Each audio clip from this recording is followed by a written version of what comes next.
शांति। अभी प्यार से सभी ने नहीं बोला ओम शांति। ओम शांति।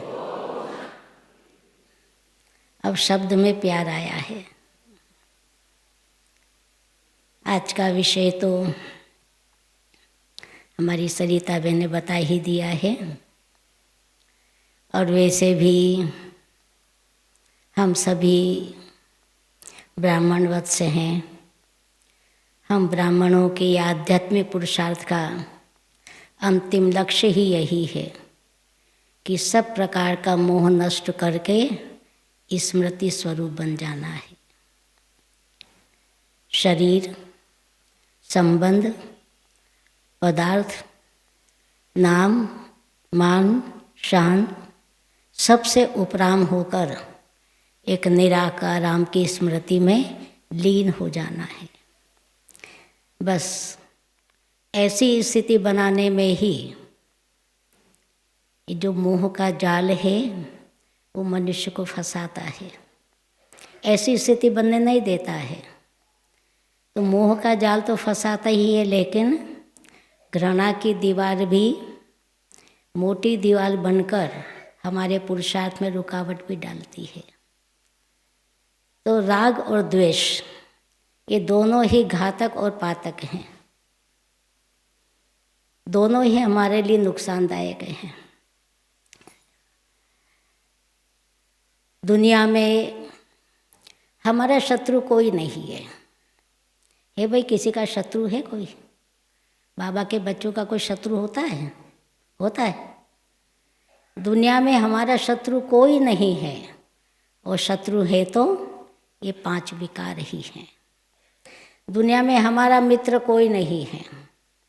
अगर मित्र हैं ये सद्गुण है, क्योंकि ये सद्गुण ही हमें स्मृति लब्धा बनाएंगे, स्मृति स्वरूप बनाएंगे। ये सद्गुण ही हमें समय पर काम आएंगे।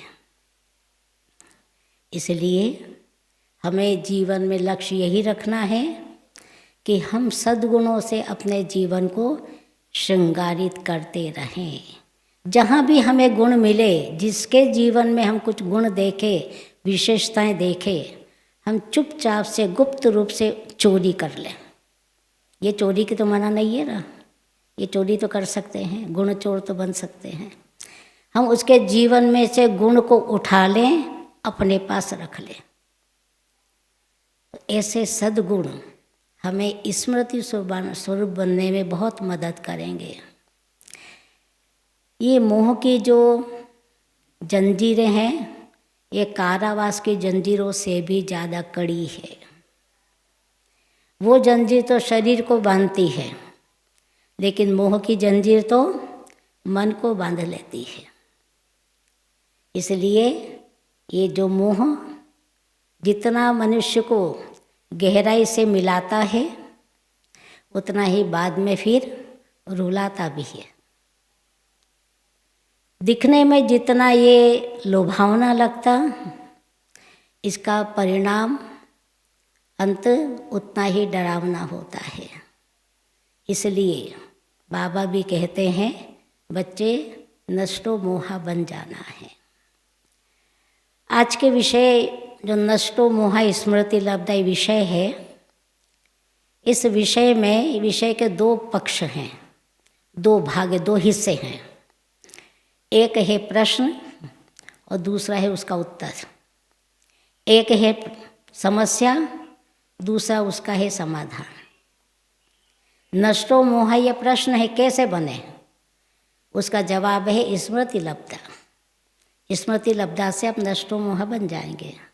समस्या है, बहुत मुश्किल है नष्टो मोहा बनना, लेकिन उसका समाधान है स्मृति स्वरूप। अगर कोई बच्चे के हाथ में चाकू है या ब्लेड है, हम उसे यदि छीन लेते हैं तो क्या होगा? क्या होगा?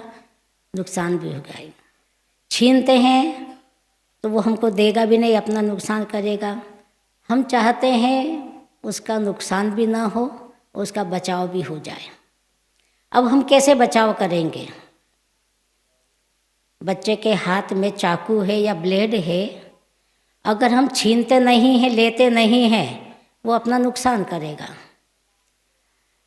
तो हम किस तरीके से उसका नुकसान नहीं होने दे, उसका बचाव करें, क्योंकि प्यार है ना, बच्चे से प्यार तो है, तो बचाव तो करेंगे ही।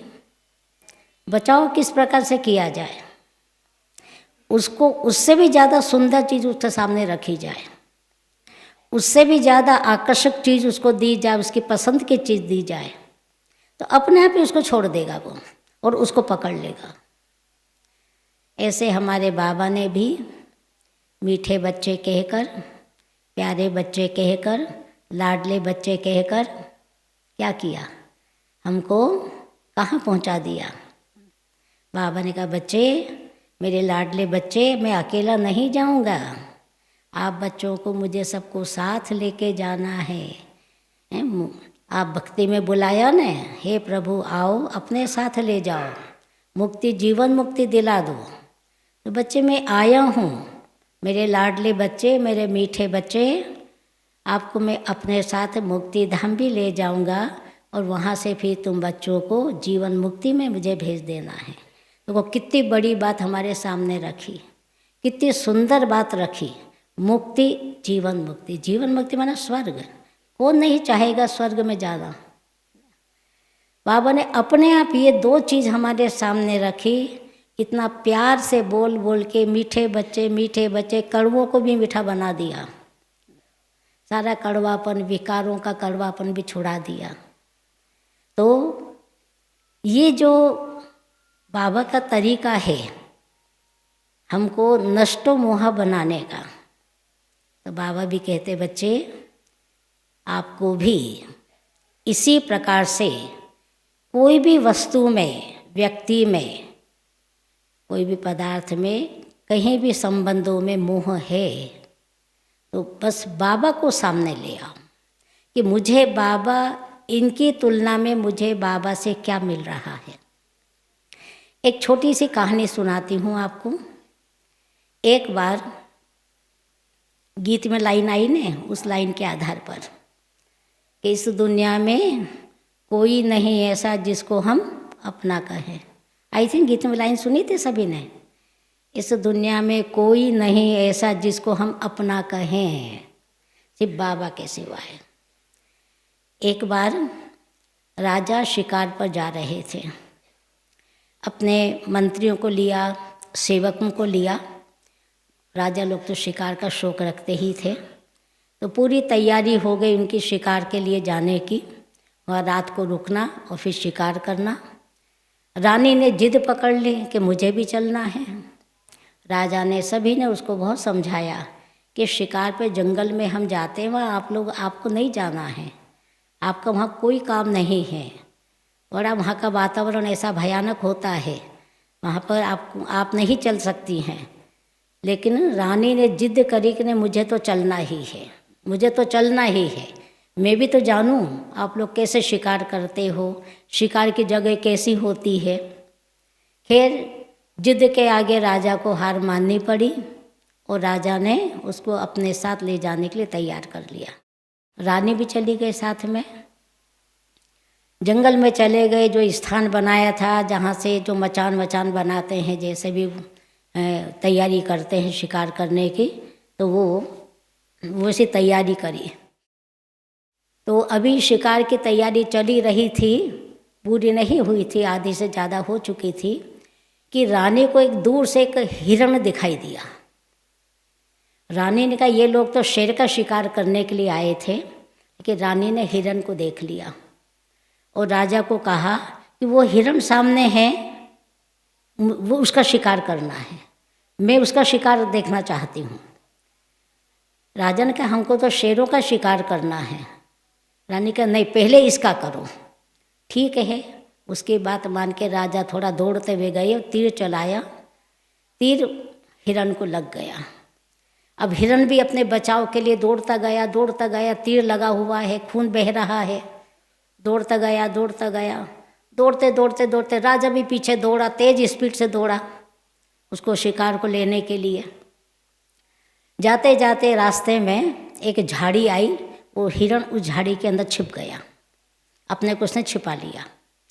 राजा भी उसके जो खून के दाग थे, जो जहाँ जहाँ खून टपका हुआ था, उसको देखते देखते उस स्थान तक पहुँच गया और देखा कि हिरण यहीं तक आया है, इसके आगे खून के कोई दाग नहीं है।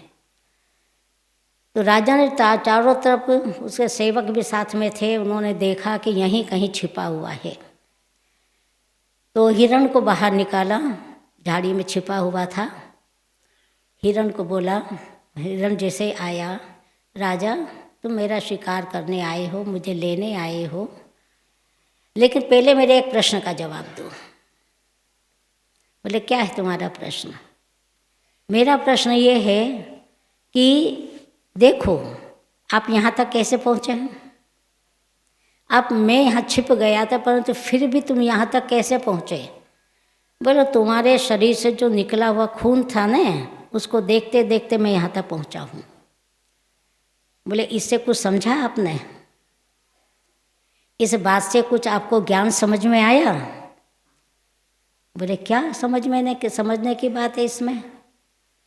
बोले समझने की बात ये है, जब मेरा अपना खून मेरा साथी नहीं बना, मेरा खून ही मेरा मौत का कारण बना, तो वो रानी जो एक पराई है, जिसके कहने से आपने एक पाप किया है, एक हिंसा की है, शिकार किया है, वो आपकी कब साथी बनेगी?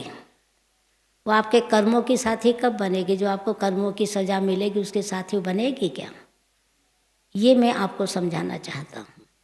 कहने का भाव ये है, जो कहानी छोटी सी सुनाई, कि इस दुनिया में कोई नहीं ऐसा जिसको हम अपना कहे।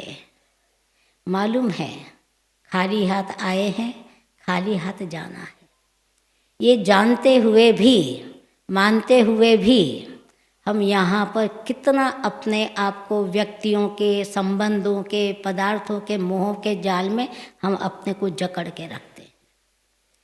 टाइम ही नहीं निकाल पाते हैं कुछ अच्छा करने के लिए, प्रभु चिंतन के लिए, कुछ और भी आध्यात्मिक पुरुषार्थ करने के लिए समय नहीं है। किसी से पूछो, समय नहीं है।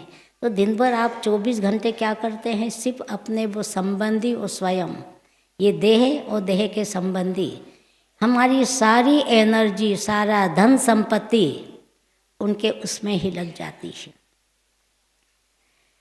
तो बाबा भी कहते हैं ये मोह दुख देता है, अशांति देता है, और एक दिन मोह में फंसा व्यक्ति डिप्रेशन में भी चला जाता है। ये सब जानते हुए हमने अनुभव कर लिया, अच्छी तरह से अनुभव किया जीवन में रहते हुए जन्म जन्मांतर, कि मोह का फल क्या होता है। उसके बावजूद भी हम नष्ट मोह नहीं बन पाते हैं। और यहाँ देखो बाहर वालों का उदाहरण, और यहाँ बाबा के बच्चों को देखो। बाबा का कोई भी बच्चा हो, छोटा हो, बड़ा हो, अमीर हो, गरीब हो, पढ़ा लिखा हो चाहे अनपढ़ हो, मुख से वो दिल से, सच्चे दिल से एक बार कहा मेरा बाबा, जैसे दिल से कहा मेरा बाबा, फिर उस समय आप उसका चेहरा देखो, उसका बोल देखो, उसके हाव भाव देखो, उसकी दृष्टि देखो, उसकी वृत्ति देखो, कैसी बन जाती है, कैसी बन जाती है। मेरा बाबा कहने से, सुबह हम गीत सुन रहे थे ना, मेरा तो एक बाबा दूसरा न कोई, तो सुनाने वाले जो गीत सुना रहे थे ना, हाँ, उनका भी हाव भाव देखा ना हमने।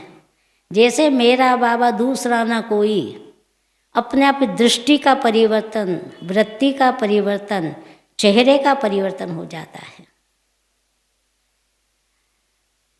बाबा ने हम बच्चों को ये बात स्पष्ट की है कि हमारे जो मन बुद्धि संस्कार, या आत्मा की 3 शक्तियाँ हैं।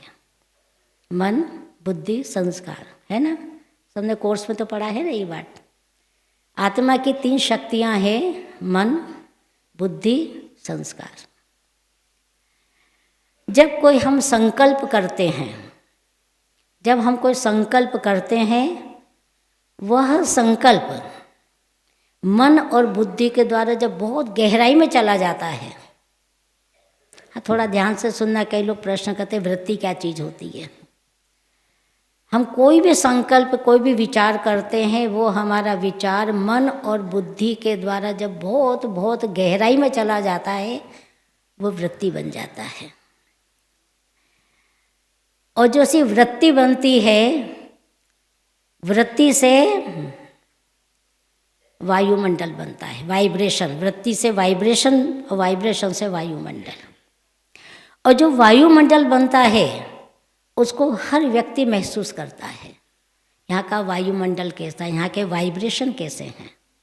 जो वृत्ति से वाइब्रेशन बना ने, वायुमंडल बना, हर एक आते से ही उसको ये महसूस होने लगता है। तो इसी प्रकार से जो जन्म जन्मांतर, माना द्वापर से लेकर के अभी तक ज्ञान तो था नहीं, सतयुग त्रेता वाला जीवन भी पूरा हो चुका था। तो काम क्रोध लोभ मोह अहंकार, ये हर जन्म में, हर जन्म में, हर जन्म में जितने जन्म लेते गए, इसका परसेंटेज बढ़ता गया।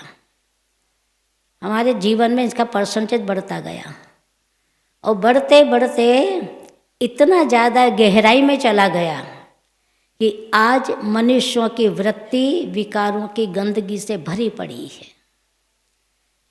इतनी ज़्यादा विकारों की दलदल में मनुष्य फंसा हुआ है और कैसे आचरण कर रहा है, कहते जानवर से भी बदतर ऐसे आचरण कर रहा है।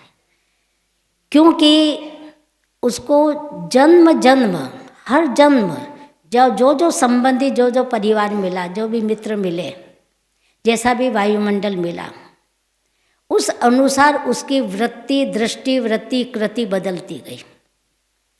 विकारों का परसेंट बढ़ता गया तो दृष्टि, वृत्ति, कृति में भी विकारों का परसेंटेज बढ़ता गया। और आज ये बढ़ते बढ़ते पूर्ण रूप से व्यक्ति दलदल में फंसा, विकारों की दलदल में है। निकलने की इच्छा भी रखता है तो भी निकल नहीं पाता है। तो इसलिए अब एक दूसरा पहलू आता है। चाहते हैं सुख शांति, इच्छा रखते हैं मेरा जीवन सुख शांति से भरपूर बने, मेरा जीवन खुशियों से भर जाए।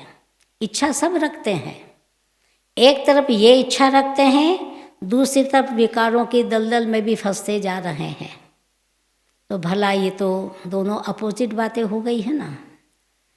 इसलिए बाबा ने हमको दूसरा पहलू दिया है, नष्टो मोहा। जो मोह में हम फंसते गए, व्यक्तियों से मोह, संबंधियों से मोह, अपने आप से मोह, वस्तुओं से मोह। ये मोह का जो जाल हमको फंसाता ही गया, इतना ज़्यादा गहराई में चला गया कि आज जब जिसको कहते हैं आप मोह को छोड़ो, काम विकार को छोड़ो, अहंकार को छोड़ो, बहुत मुश्किल है। ये तो बहुत मुश्किल है, ये तो हमारे लिए मुश्किल है, हम तो नहीं कर पाएंगे। और इसीलिए कई लोग कईयों को संस्था में जाने के लिए मना करते हैं। अरे वहाँ मत जाना, वहाँ तो भाई बहन बना देते हैं, वहाँ तो ये छुड़वा देते हैं, वहाँ तो ये छुड़वा देते हैं। क्योंकि उनके लिए इतना मुश्किल हो गया है वो गंदगी, है वो दुख अशांति का कारण, लेकिन उसकी दलदल में इतने ज़्यादा फंसे हुए हैं, उस जाल में इतने ज़्यादा फंस चुके हैं, उलझ चुके हैं, उनके लिए उससे बाहर निकलना मुश्किल है। भले उनको लालच दिया जाता है, स्पष्ट बात कही जाती है कि आप जब ये काम क्रोध लोभ मोह अहंकार को छोड़ेंगे तो जीवन सुख शांति से भरपूर हो जाएगा, आनंद ही आनंद जीवन में आ जाएगा। फिर भी कहते हैं नहीं हम तो आनंदित हैं, हमको विकारों के जीवन में आनंद आ रहा है। इसलिए ये जो दूसरा पहलू है स्मृति लब्धा, नष्टो मोहा, मोह को नष्ट करें स्मृति लब्धा से। तो वो कौन कौन सी स्मृतियां हैं? जो स्मृतियां हमारे मोह को खत्म करेगी। तो पहली स्मृति प्रभु चिंतन, प्रभु चिंतन। आप हमेशा बाबा की याद में रहने का पुरुषार्थ करके देखो। हम जब कोई भी चीज़ को देखते हैं, सुनते हैं या अनुभव करते हैं, वो चीज़ हमारे अंदर आत्मा में संस्कार के रूप में वृत्ति में प्रिंट हो जाती है। अंदर जाते जाते मैं क्या वो गहराई में चली जाती है, जाती है। अब गहराई में जब चली जाती है तो उसको निकाला कैसे जाए? तो कहते ना, कांटा कांटे को निकालता है। प्रभु चिंतन हमारे ये जो बुराइयों का चिंतन चलता है दिन भर, विकारों का चिंतन बुद्धि में है, ये प्रभु चिंतन, ईश्वरी चिंतन हमारे उस चिंतन को खत्म करेगा, उन संकल्पों को खत्म करेगा जो दूषित संकल्प हैं। कहते हैं ना, दही को मथो, दही को मथने से नवनीत निकलता है, नवनीत माना मक्खन।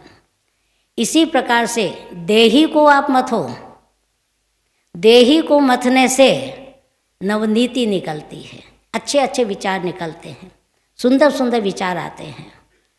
तो बाबा ने हमको रोज मुरली में प्रतिदिन 4 पेज की मुरली, 3.5 पेज की मुरली होती है। पूरी मुरली में कितने श्रेष्ठ विचार हमें मिलते हैं, कितनी सुंदर सुंदर बातें हमें सुनने को मिलती है। रोज की मुरली आप देखो, यदि बहुत अटेंशन से, प्यार से और उस भावना श्रद्धा से मुरली सुने तो ये ईश्वर के महावाक्य हैं। ये मेरे कल्याणकारी, मेरे पिता की सीख और शिक्षा है, सावधानी है, मेरे पिता की है, मेरे कल्याण के लिए है। यदि इस भाव से हम मुरली को रोज सुनेंगे, पढ़ेंगे,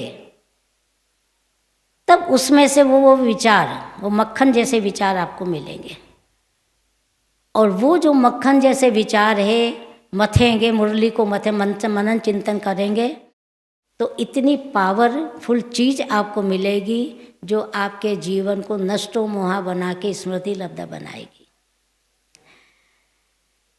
इसके साथ साथ में प्रभु चिंतन से हम नष्टो मोहा बने, उसके लिए दूसरी बात स्वमान दिए जाते हैं।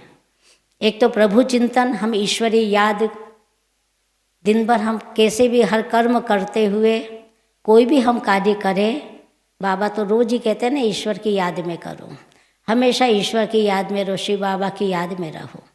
कर्म करते भी याद का कनेक्शन कट ना हो, ये तो रोज हमें सुनने को मिलता है। लेकिन सुनते तो हैं, पर प्रैक्टिकल हम कितना करते हैं कि एक एक पल, एक एक श्वास मेरा प्रभु चिंतन का ही है, शिव बाबा की याद का ही है। यदि ये अटेंशन आपने दिया, इस भाव से आप मुरली सुनेंगे तो धीरे धीरे धीरे धीरे नष्टो मोहा अपने आप ही होते जाए, अपने आप ही होते जाए। जहाँ आपका बहुत अटैचमेंट, वो अटेंशन ऑटोमेटिक कम होता जाएगा। दूसरी बात, स्वमान दिए जाते हैं। स्वमान तो बहुत सारे हैं और लिस्ट निकालो, किसी ने मेरे को 108 स्वमान की लिस्ट लाकर एक बार दी थी। मैंने उनको कहा 108 नहीं, इससे भी ज़्यादा स्वमान है। स्वमान तो बहुत हैं, इससे भी ज़्यादा ढेर स्वमान है। लेकिन एक हम रोज स्वमान को पकड़े। स्वमान कौन कौन से हैं मालूम है ना? मैं कौन हूँ? मैं विश्व कल्याणकारी हूँ, मास्टर विश्व कल्याणकारी हूँ। मैं कौन हूँ? विश्व की आधार मूर्त हूँ। मैं कौन हूँ? विश्व की उद्धार मूर्त हूँ। मैं कौन हूँ? शिव शक्ति हूँ। बहुत सारे स्वमान हैं। अब स्वमान का अर्थ निकालो। मैं विश्व की आधार मूर्त हूँ, मैं विश्व कल्याणकारी हूँ। ये स्वमान को जैसे आपने पकड़ा तो आधार, जैसे ही आपने कहा मैं आधार मूर्त हूँ, बाबा ने कहा कि बच्चे आप सब विश्व के आधार मूर्त हो। आप हिले तो सब हिलने लग जाएंगे। आप जितने मजबूत बनेंगे सब में वही वाइब्रेशन जाएंगे। इतनी बड़ी जिम्मेवारी मुझ पर है। मैं आधार मूर्त, मुझ पर कितने लोगों की स्थिति आधारित है, जितने आपके आसपास के हैं वो सब के आप आधार मूर्त हो। अगर ये बात पक्की रही, स्मृति में रही, क्या होता है सोमान को कई महत्व तो देते हैं, और मैंने कईयों को देखा है सोमान लिखते रहते हैं डायरी में, कॉपी पर। कहते हम रोज़ है ना एक सोमान को 100 बार लिखते हैं, कोई कहते हम 50 बार लिखते हैं। तो डायरिया भर ली सोमान की। मैंने देखा कि इतना सोमान लिखा, इतना सोमान लिखा, पूरी कॉपी भर दी, 1 कॉपी 2 कॉपी, क्योंकि 108 बार लिखना है सोमान, एक ही सोमान को। पर प्रैक्टिकल में देखा थोड़ा बहुत परिवर्तन आया, पूरा परिवर्तन नहीं आया। इसलिए स्वमान स्वमान कहना नहीं है, स्वमान स्वमान लिखना नहीं है, उसको स्वरूप में लाना है, उसका अनुभव करना है, उसको फीलिंग में लाना, फील करना है, महसूस करना है। कोई भी एक स्वमान लो, 24 घंटा आपके पास में है, एक स्वमान ले लो। एक स्वमान को दिन भर, चलो एक दिन में भी आप सफल नहीं होते हैं तो एक स्वमान को 1 सप्ताह तक चलाओ, कोई भी एक स्वमान, और वो स्वमान को अनुभव करो, उसकी फीलिंग आनी चाहिए। आधार मूर्त जैसी बात मैंने बताई, कल्याण वाली बात बताई। शिव शक्ति हूँ, कहीं मेरे अंदर कोई डर भय तो नहीं है, सचमुच शिव शक्ति हूँ कि नहीं हूँ। लेकिन छोटी छोटी बातों में डर भी जाते हैं, कभी कभी तो चूहा देख के डर जाते हैं, कॉकरोच देख के डर जाते हैं। मैं शिव शक्ति हूँ, इसको प्रैक्टिकल महसूस करो, उसको फीलिंग में लाओ। एक सब मैंने कहा ना, एक दिन में नहीं, 1 सप्ताह दो एक सोमान को। मैं ये बात इसलिए बता रही हूँ कि बाबा का ये जो अंतिम मंत्र है, नष्टो मोहा स्मृति लब्धा, अरे गीता का ज्ञान भी पूरा इसी मंत्र के साथ हुआ था, इसी शिक्षा के साथ हुआ था। और हमारे लिए भी हमारी अंतिम स्थिति यही बननी है। इसलिए ऐसा बनने के लिए ये प्रैक्टिकल करना है। कोई भी सोमान लो, सोमान को फील करो। जितना जितना सोमान आपकी फीलिंग में आता जाएगा, अनुभव में आता जाएगा, आपकी दृष्टि, वृत्ति, कृति और व्यवहार में दिखाई देगा, आपके बोल में दिखाई देगा वो सोमान।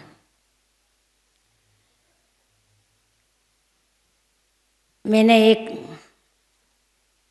अब मेरी हॉबी कहो, चाहे आदत कहो, विशेषता कहो, चाहे कुछ भी कहो, लेकिन मुझे सबके जिनके मैं सानिध्य में आती हूँ, संपर्क में आती हूँ, वो छोटा हो चाहे बड़ा हो, यदि उसमें मैं अपने से ज़्यादा कोई विशेषता देखती हूँ, मुझसे ज़्यादा वो अच्छी बात उसमें देखती हूँ, मैं उससे सीख लेती हूँ।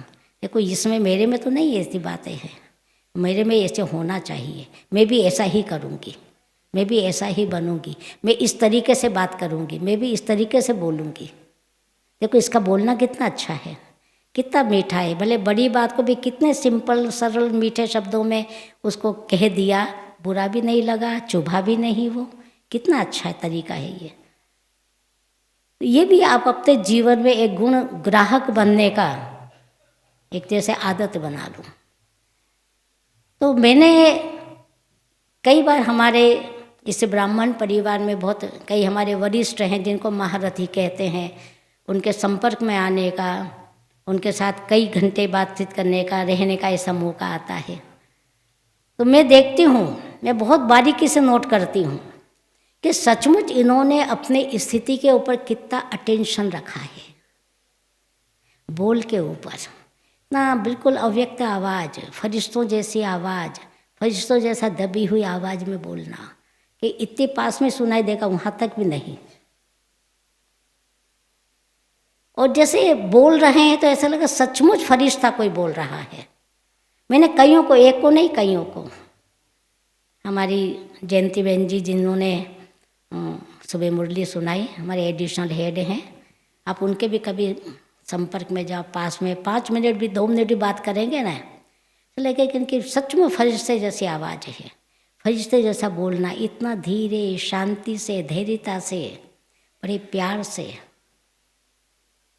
अटेंशन रखा ने, उसको फीलिंग, वो सोमान को फीलिंग में लाया ने, प्रैक्टिकल किया ना, तो आधे को धारणा बन गई उनकी।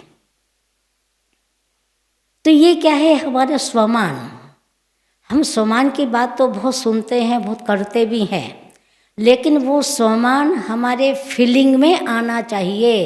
कई बार तो लिखना लिखना लिखना, हम लिख रहे स्वमान लिख रहे, मैंने देखा नहीं, उससे कुछ नहीं होगा, इतना सा परिवर्तन होगा। बस आप ये लक्ष्य रखो, स्वमान को दिन भर स्मृति में लाओ।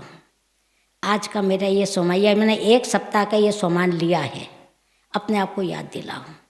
जैसे कोई व्रत लिया जाता है ना, तो उनको याद रहता है आज मुझे भोजन नहीं करना है, आज मुझे अनाज वाली चीज़ नहीं खानी है, उनको याद रहता है, भूलते नहीं है वो। मैंने भी ये सोमान का व्रत लिया है, ये सोमान मुझे हमेशा याद रखना है। मेरे बोल में है, मेरे देखने में है, मेरे सुनने में है, मेरे बातचीत करने में, चेहरे पे चलन में है। तो जब ये सोमान की चीज़ आती है प्रैक्टिकल, हम इतना अटेंशन रखते हैं, तो हमारा फेस भी वैसा ही बन जाता है, फेस भी वैसा ही बन जाता है, दृष्टि भी वैसी हो जाती है।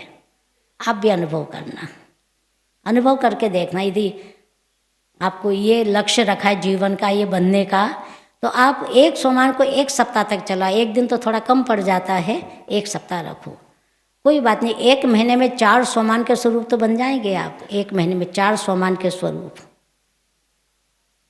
तो 6 महीने में कितने बन जाएंगे, फिर 1 साल में कितने बन जाएंगे। संपूर्ण स्थिति करीब नहीं आ जाएगी, संपूर्ण स्थिति के हम पास में पहुंच जाएंगे। तो ये सोमान की जो बात है, ये बोलने की लिखने की नहीं है, इसको अनुभव करने की है। ये अनुभव करना है। एक एक सोमान लेते जाओ, एक एक सोमान। जैसे मान लो मैं विश्व सेवाधारी हूँ, अब विश्व सेवाधारी ये सोमान है। फिर देखो ये विश्व सेवा, तो सेवाधारी होता कैसा है। मैं अपने आप को विश्व सेवाधारी समझती हूँ, ये मेरा सोमान मैंने लिया है, मैं अपने को विश्व सेवाधारी समझूँ। उसी समय आपको स्ट्राइक हो अंदर कि सेवाधारी के लक्षण क्या क्या होते हैं। सेवा करने वाला विनम्र होता है, सेवक हमेशा विनम्र। अपने घरों में देखें जो मालिक और नौकर होते हैं, जो सेवाधारी होते हैं, उनके सेवक कितने विनम्र होते हैं, ऐसे झुक झुक के बात करते हैं। जी जी साहब, जी साहब, धीरे बोलेंगे, 1 शब्द बोलेंगे बस। मैं विश्व तो सेवाधारी विनम्र होता है, सेवाधारी जी हाँ जी हजूर, इसके सिवा कुछ नहीं कहता है। सेवाधारी अपनी सेवा की मस्ती में मस्त रहता है, लगन में मगन रहता है। वो जो सेवा करे उस लगन में मगन है बिल्कुल। आप पास से चले जाए पता भी नहीं चलेगा। ये सेवाधारी के लक्षण होते हैं। मैं कहती हूँ मैं विश्व सेवाधारी हूँ, क्या ये सेवा के सारे लक्षण, सेवाधारी के सारे लक्षण मेरे अंदर प्रैक्टिकल में है, मेरे बोल में है, मेरे हाव भाव में है, मेरे कर्म में है, मेरे दृष्टि में है, मेरे चेहरे पे है।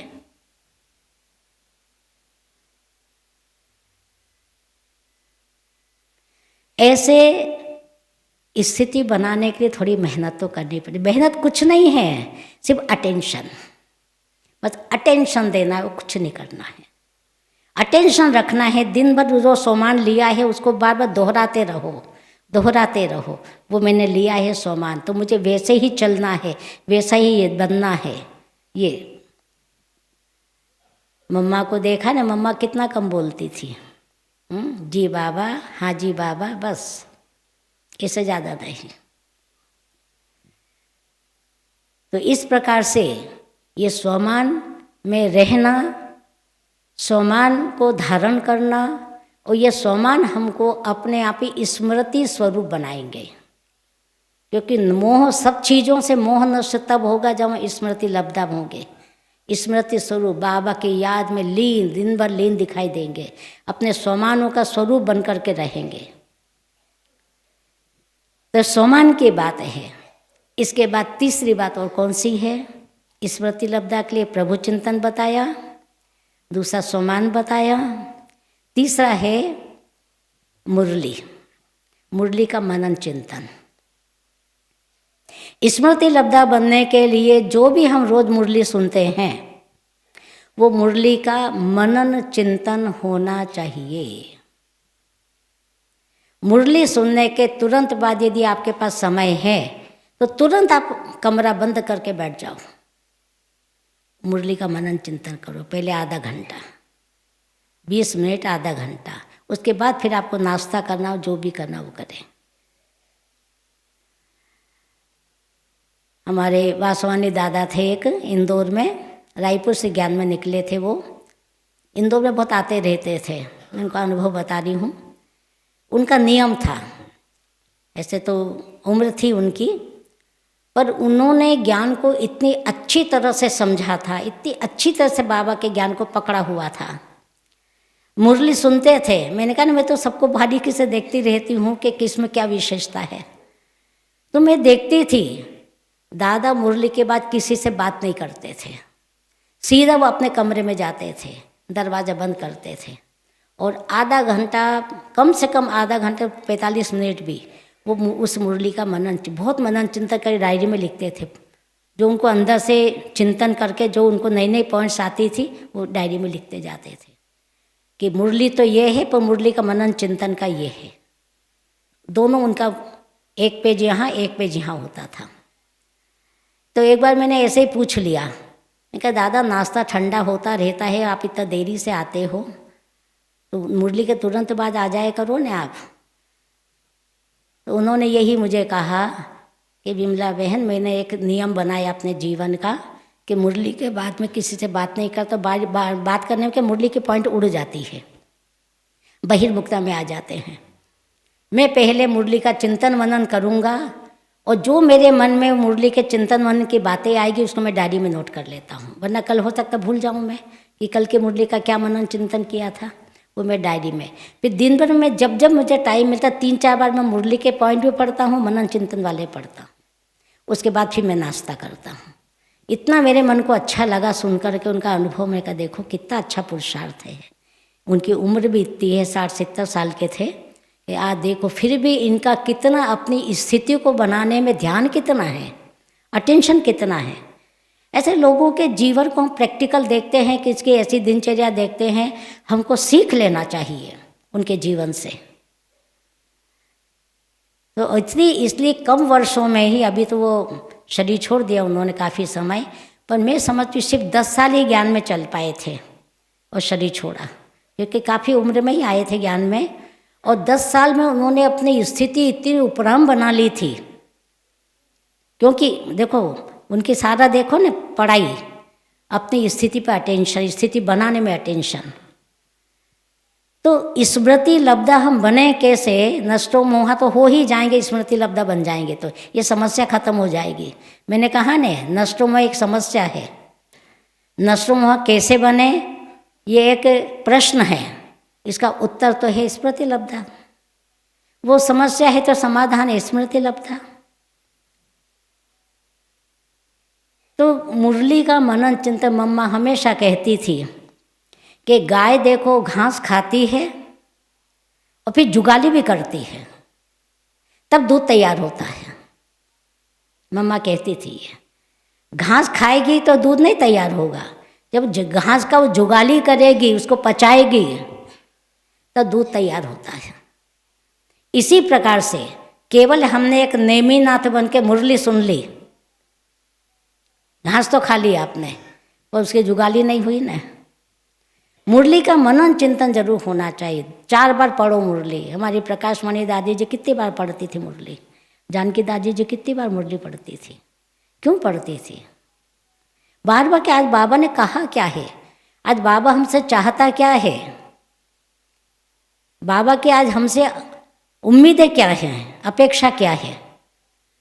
जितनी बार मुरली पढ़ेंगे हमको उसमें नई नई पॉइंट, प्रेरणा देने वाली पॉइंट हमारे याद आती जाएगी। तो इसलिए हमको यदि अपनी स्थिति संपूर्ण बनानी है, फिक्र है, अंदर में लगन है, चिंता है, मुझे संपूर्ण बनना है। पता नहीं शरीर कब छूट जाए, अचानक संपूर्ण बने बिना ही शरीर छूट जाए तो ये पुरुषार्थ चालू करो। इस पुरुषार्थ में देखो आपकी रोज की जो दिनचर्या है, आपका कारोबार है, वो भी नहीं छूटेगा, वो तो खैर करना ही है, लेकिन साथ साथ में आपके संपूर्ण बनने की तैयारी भी चलती रहेगी उसके साथ साथ में।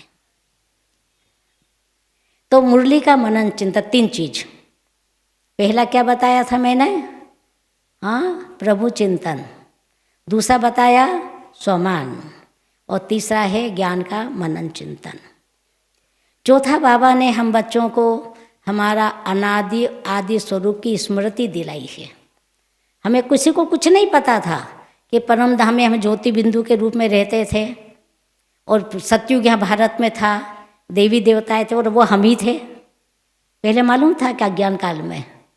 लेकिन यहाँ आकर के जब ये सत्य ज्ञान को हमने सुना, स्वयं पिता परमात्मा ने हमें एहसास कराया, हमें स्मृति दिलाई कि बच्चे तुम ही देवी देवता थे, तुम परम धाम में मेरे पास में थे, मेरे साथ में थे, पर निराकार रूप में ज्योति बिंदु के रूप में थे। शरीर नहीं था वहाँ पर, मेरे साथ में थे। मैं भी ज्योति बिंदु, तुम भी ज्योति बिंदु।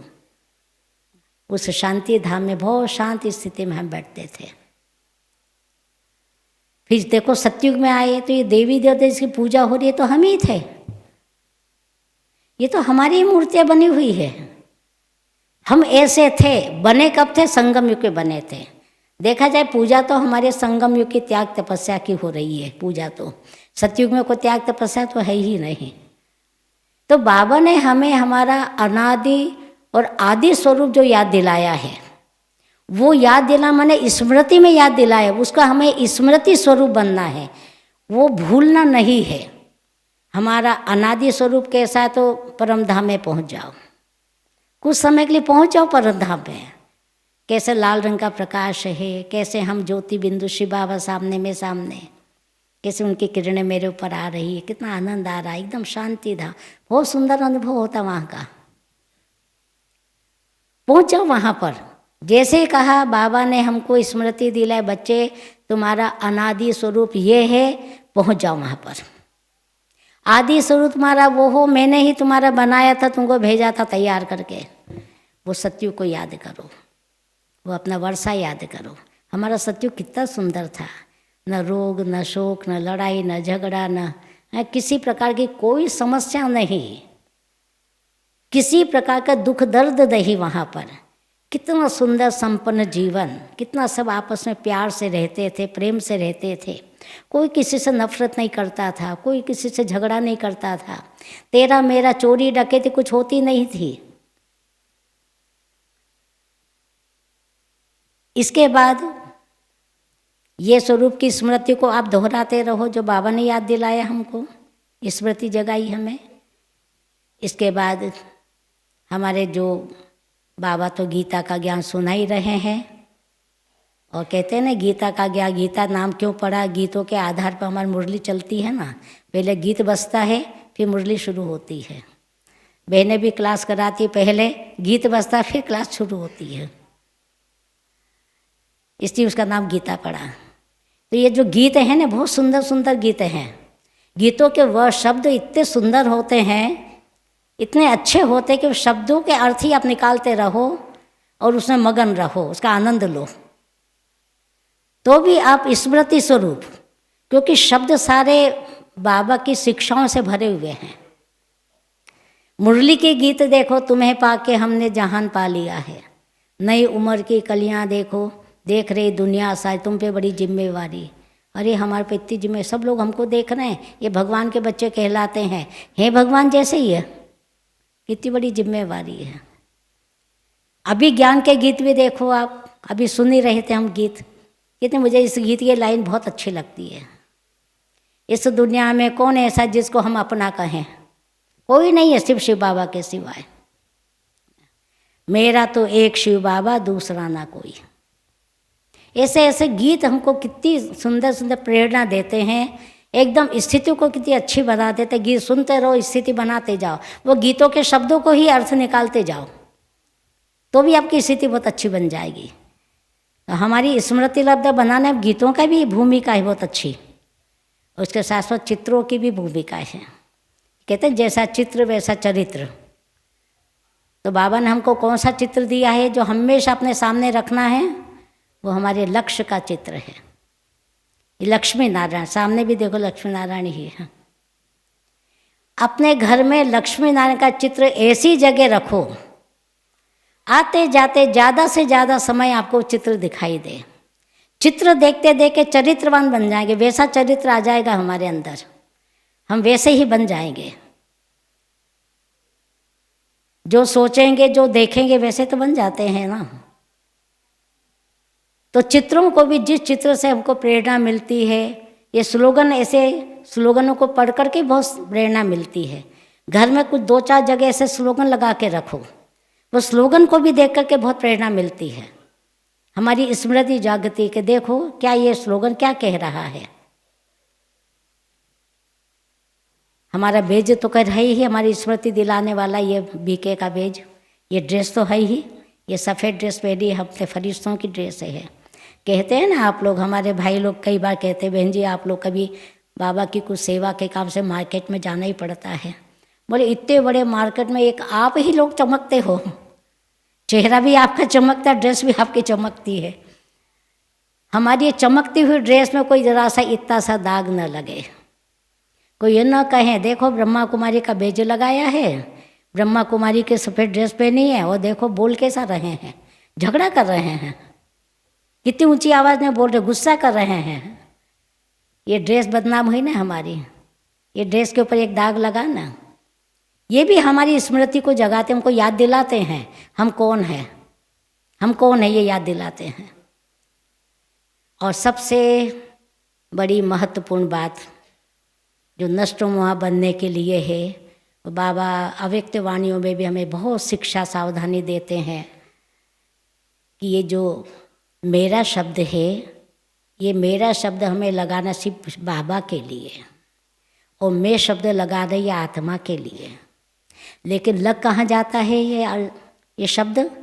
मैं देहधारी फलाने में, और मेरा मेरा सब, ये मेरा मेरा मेरा, प्रॉपर्टी धन दौलत संबंधी जिनसे मोह है, लग जाता हमारा वहाँ मेरा। इस संबंध में एक छोटा सा मैं प्रसंग सुनाती हूँ, जल्दी सुनाऊंगी, समय तो हो रहा है। एक व्यक्ति की मृत्यु हुई और व्यक्ति वो स्वर्ग के द्वार पे पहुँचा, क्योंकि उसने जीवन में बहुत अच्छे काम किए। स्वर्ग के द्वार पे पहुँचा तो वहाँ देवदूत खड़े थे।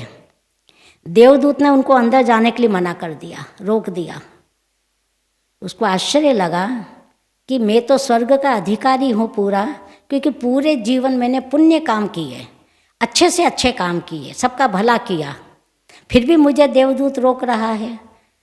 तो देवदूत को उन्होंने कहा भाई देखो, मैं तो पूरे जीवन भर मैंने सेवा का काम किया है, पुण्य का काम किया, लोगों की मदद करी है, किसी का दिल नहीं दुखाया है, और आप मेरे को रोक रहे हैं स्वर्ग में जाने के लिए। देवदूत ने कहा भाई ठीक है, आपने जो किया वो हिसाब आपका है, पर हमारे स्वर्ग में जाने का हिसाब किताब कोई दूसरा है, वो अलग प्रकार का हिसाब किताब है। तो बोले कौन सा हिसाब? बोले उसके नंबर आपको लेने पड़ेंगे। बोले ठीक है बोलो।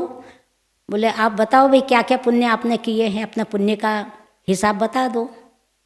तो उसने पहले बताया कि सबसे पहला पुण्य तो मैंने ये किया कि मैंने अपने पूरे परिवार का बहुत भला किया, मैंने मेरे परिवार वालों को बहुत सुख दिया, कभी परिवार वालों को मैंने दुख नहीं दिया, परिवार वालों की सबकी इच्छाएं पूरी करी, सबको संतुष्ट रखा, किसी को परिवार में से मेरे से शिकायत नहीं रही।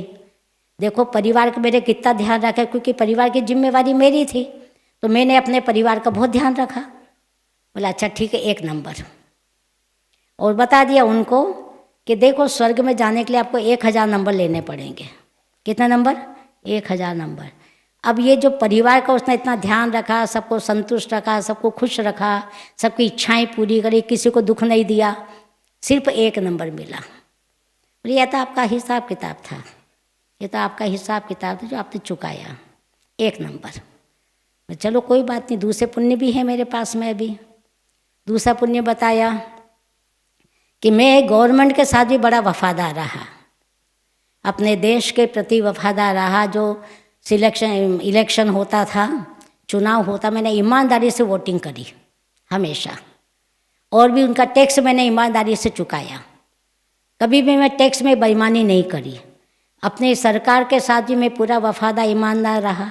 अच्छा ठीक है, 2 नंबर। कितने नंबर? उसको 2 नंबर दिए। बड़ा उसको आश्चर्य लगा कि इतने बड़े बड़े पुण्य के सिर्फ मेरे 3 ही नंबर हुए। चलो और भी है मेरे पास में अभी। बोले मैं अच्छी समाज सेवी संस्थाओं के साथ जुड़ा रहा और उनके द्वारा मैंने लोगों की बहुत सेवा करी, गरीबों की सेवाएं करी। कोई भी मेरे पास मदद मांगने आता था, मैं उसकी मदद करता था।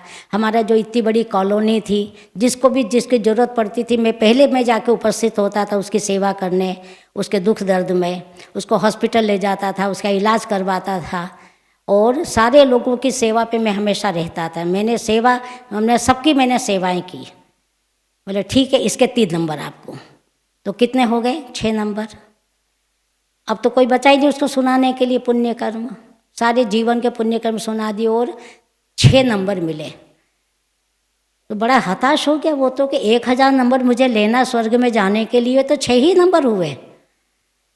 बड़ा दुखी होकर, परेशान होकर ज़मीन में बैठ गया, हताश हो गई। तो सिर पकड़ के, हे भगवान, अब तो एक तेरा ही सहारा है, तू ही मेरा सब कुछ है, तेरे सिवाय मेरा कोई नहीं है, एक तेरा ही सहारा है, तू मेरा है मैं तेरा हूँ। जैसे ही उसने भगवान के लिए कहा तू मेरा है मैं तेरा हूँ, एक तेरा ही सहारा है मेरा, जब भगवान के लिए बोला तो देवदूत ने उसको खड़ा किया पकड़ के। वो कहा तुम्हारे 1000 नंबर पूरे हो गए।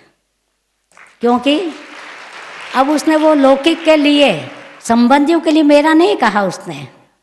वहाँ तो उसका मेरा आ रहा था महिमा के रूप में, मैंने इतना काम किया, मैंने इतना किया, मैंने इतना किया। लेकिन अब उसने मेरा तो एक भगवान ही है, दूसरा कोई नहीं है।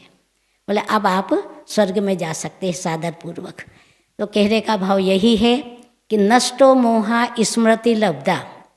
हमें मोह, चीज़ों में भी मोह, संबंधियों में भी, अपने आप में भी, जितने प्रकार का अटैचमेंट मोह होता है। देखो प्रेम एक अच्छी चीज़ है, मोह अच्छा नहीं है। मोह प्रेम में बहुत बड़ा अंतर है। प्रेम को कहते हैं लव और मोह को कहते हैं अटैचमेंट। शब्द में भी और अर्थ में भी बहुत अंतर है। प्रेम से रहना है, प्रेम से बोलना है, सबसे प्रेम से व्यवहार करना है, तो बहुत अच्छी बात है। ये तो गुण, ये तो एक दैवी गुण है। लेकिन हमको मोह किसी में नहीं रखना है। इसलिए हमको नष्टो मोहा बनने का लक्ष्य रखना है, क्योंकि यही हमारी अंतिम स्थिति है। और इसी से हम, इसी अवस्था से, नष्टो मोहा स्मृति लब्धा से ही हम अपने आपको भी और बाप को, दोनों को प्रत्यक्ष कर सकेंगे। ओम शांति।